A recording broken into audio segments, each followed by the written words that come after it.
ಈ laser light ಎಷ್ಟು ಸಣ್ಣದಿರುತ್ತೆ? 50 micrometre diameter. ನಿಮಗೆ ನಿಮ್ಮ ಕೂದಲು ಎಷ್ಟಿರುತ್ತೆ ಅಂದರೆ 70 to 90 ಡಯಾಮೀಟರ್, 90 ಮೈಕ್ರೋಮೀಟರ್ ಡಯಾಮೀಟರ್. ನಮ್ಮ ಕೂದಲಿನ ಅರ್ಧ ಭಾಗ ಅದನ್ನು ಅದ್ರ ಮೇಲೆ ಹಾರಿಸ್ಬೇಕು. ಹಾಕಿದಾಗ ಏನಾಗ್ತಾ ಇತ್ತು, ನೈಕ್ರೋಮ್ ಸುಡ್ತಾ ಇರಲಿಲ್ಲ, ಪ್ಲಾಟಿನಮ್ ಉರಿದೋಗ್ಬೇಕು.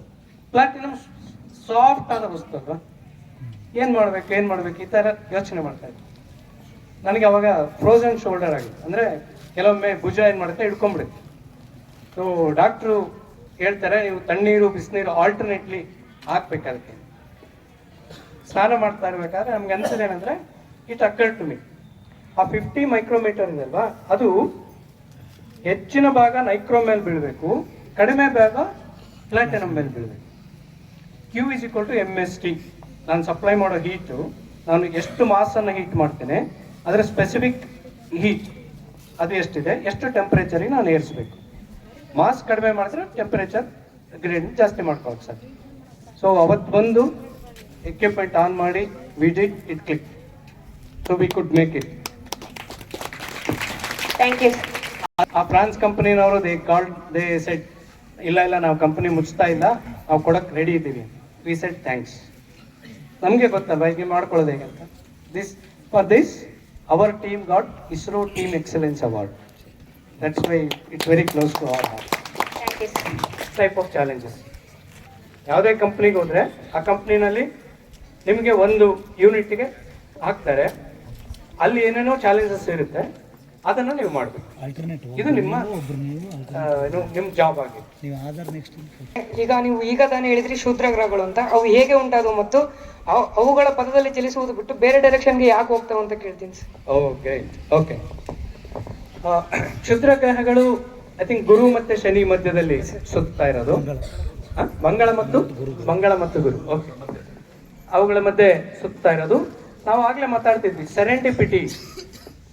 ಯಾಕೆ ಅಲ್ಲೇ ಆಯ್ತು? ಬಹುಶಃ ಅದು ದೊಡ್ಡ ಗ್ರಹ ಆಗಿತ್ತೇನೋ, ಸಂಭವ ತಡ್ಕೊಳಕ್ಕಾಗಿಲ್ಲ, ಅಥವಾ ಇನ್ಯಾವುದೋ ಗ್ರಹ ಬಂದು ಹೊಡೆದಿರಬಹುದು. ಇದರಿಂದ ಕ್ಷುದ್ರ ಗ್ರಹಗಳು ಆಗಿದ್ದಾವೆ. ಅವು ಯಾಕೆ ಅಲ್ಲೇ ಸುತ್ತಾ ಇದ್ದಾವೆ ಅಂದ್ರೆ ಅವುಗಳಿಗೆ ಅಷ್ಟು ವೆಲಾಸಿಟಿ ಇದೆ. ನಾನೊಂದು ಕಲ್ಲು ತೆಗೆದುಕೊಳ್ತೀನಿ, ಕಲ್ಲಿಗೆ ದಾರ ಕಟ್ತೀನಿ, ತಿರುಗಿಸ್ತೇನೆ. ನಾನು ಜೋರಾಗಿ ತಿರುಗಿಸ್ತಾ ಇದ್ರೆ ಅದು ಕಿತ್ಕೊಂಡೇ ಹೋಗುತ್ತೆ. ತಿರುಗಿಸೋ ಸ್ಪೀಡ್ ಕಮ್ಮಿ ಮಾಡಿದ್ರೆ ನನ್ನ ಕೈಗೆ ಬಂದು ಬಡಿಯುತ್ತೆ. ಒಂದು ನಿರ್ದಿಷ್ಟವಾದ ವೇಗದಲ್ಲಿ ಅದು ಸುತ್ತಾ ಇರುತ್ತೆ. ಅಷ್ಟು ವೆಲಾಸಿಟಿ ಇದ್ರೆ ಅದು ಕಂಟಿನ್ಯೂ ಆಗ್ತಾನೆ ಇರುತ್ತೆ. ಅದು ಒಂದು ವೇಳೆ ಅದ್ರ ವೆಲಾಸಿಟಿ ಕಡಿಮೆ ಆದರೆ ಹತ್ತಿರದ ಒಂದು ಪ್ಲಾನೆಟ್ಗೆ ಹೋಗಿ ಹೊಡೆಯುತ್ತೆ. ನಮಗೆ ಗೊತ್ತಿಲ್ಲ, ಎಷ್ಟೋ ಕ್ಷುದ್ರ ಗ್ರಹಗಳು ಈಗಾಗಲೇ ಹೊಡೆದಿರಬಹುದು. ಶನಿಯ ರಿಂಗ್ ಕೂಡ ಅದರ ಅಪಾಯದಿಂದ ಈಡಾಗಿರ್ಬೋದು. ಆದ್ದರಿಂದ ಕ್ಷುದ್ರ ಗ್ರಹಗಳು ನಮ್ಮ ಸೋಲಾರ್ ಸಿಸ್ಟಮ್ ರೆಡಿ ಆದಾಗ ಅಲ್ಲಿದ್ದಾವೆ, they will continue to be there. ಯಾಕೆ ಅಲ್ಲೇ? ಒಳ್ಳೆ ಪ್ರಶ್ನೆ, ಬಹುಶಃ ಉತ್ತರ ಹೇಳಕ್ಕಾಗಲ್ಲ. ಇದು ಎಂಟ್ರೋಪಿ ಅಂತ, ಡಿಸಾರ್ಡರ್ನೆಸ್. ಎಲ್ಲದೂ ವ್ಯವಸ್ಥಿತವಾಗಿ ಇಲ್ಲ.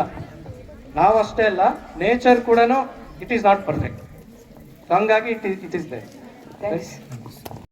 ಇತ್ತೀಚಿನ ದಿನಪತ್ರಿಕೆಗಳಲ್ಲಿ ನಾನು ವಾಹನಗಳು ಮಾತಾಡ್ತವೆ ಎಂಬ ಆರ್ಟಿಕಲ್ ಓದಿದೆ ಸರ್. ವಾಹನಗಳು ಮಾತಾಡ್ತವ ಅಥವಾ ಬೇರೆ ತಂತ್ರಜ್ಞಾನದಿಂದ ಬಳಸ್ತಾರೆ, ತಿಳಿಸ್ಕೊಡಿ ಸರ್. Okay, good.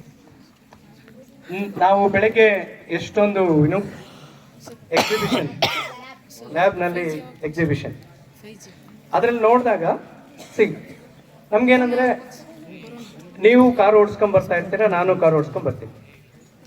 ನಾನು ಯಾವ ಕಡೆನೂ ನೋಡ್ತೀನಿ, ನೀವು ಯಾವ ಕಡೆ ನೋಡ್ತೀರಾ, ಆಕ್ಸಿಡೆಂಟ್ ಆಗೋ ಸಾಧ್ಯತೆ ಇದೆ. ನಾನು ನಿಮ್ಮ ಕಾರ್ ನೋಡಿರ್ತೀನಿ, ನೀವು ನನ್ನ ಕಾರ್ ನೋಡ್ತಾ ಇರಲ್ಲ, ನಾನು ಹಾರ್ನ್ ಮಾಡ್ತೀನಿ, ಅವಾಗ ನೀವು ಎಚ್ಚರ ಆಗ್ತೀರಿ.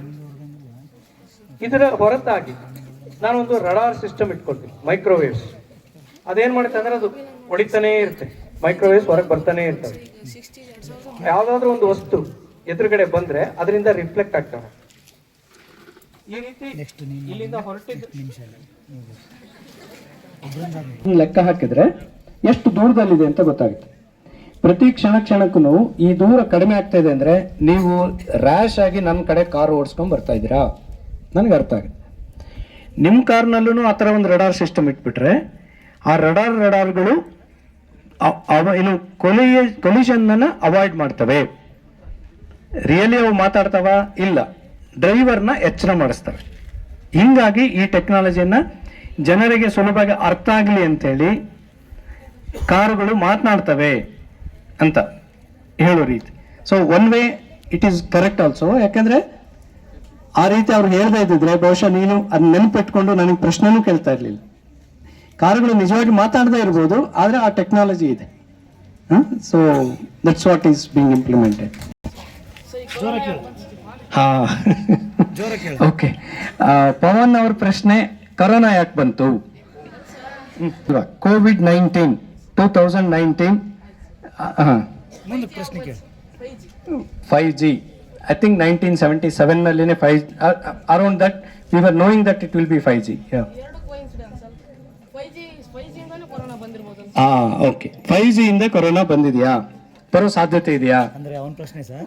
ಅದೇ ಈಗ ಕರೋನಾ ಬಂದದ್ದು 5G ಬಂದಾಗ, ಹಂಗೆ ಈಗ 6G ಬರ್ತೈತಲ್ಲ, ಮತ್ತೆ ಏನಾರು ಆ ರೋಗಗಳು ಬರ್ತಿದಾವ ಬೇರೆ ಬೇರೆ? ಓಕೆ, ಇದೇನಂದ್ರೆ good thinking. I really appreciate your question. ಈಗ ನಾವು ಕಮ್ಯುನಿಕೇಷನ್ಗೆ 1G ಬಳಸ್ತೀವಿ, 2G ಬಳಸ್ತೀವಿ ಅಂದರೆ 1 to 2 GHz ಅಥವಾ 250 to 350 MHz, ಇವುಗಳನ್ನು ಒಂದು ರೇಂಜ್ ಅಂತೀವಿ ನಾವು. 1G 2G ಅದರ ಫ್ರೀಕ್ವೆನ್ಸಿ ಜಾಸ್ತಿ ಆಗ್ತಾ ಹೋಗುತ್ತೆ. ಇವು ಮುಂಚೆ ಆಗಲಿಲ್ವಾ? ಇದ್ವು. ನಮ್ಮ ಕಮ್ಯುನಿಕೇಷನ್ಗೆ ನಾವು ಬಳಸ್ತಾ ಇರಲಿಲ್ಲ ಅವುಗಳನ್ನು.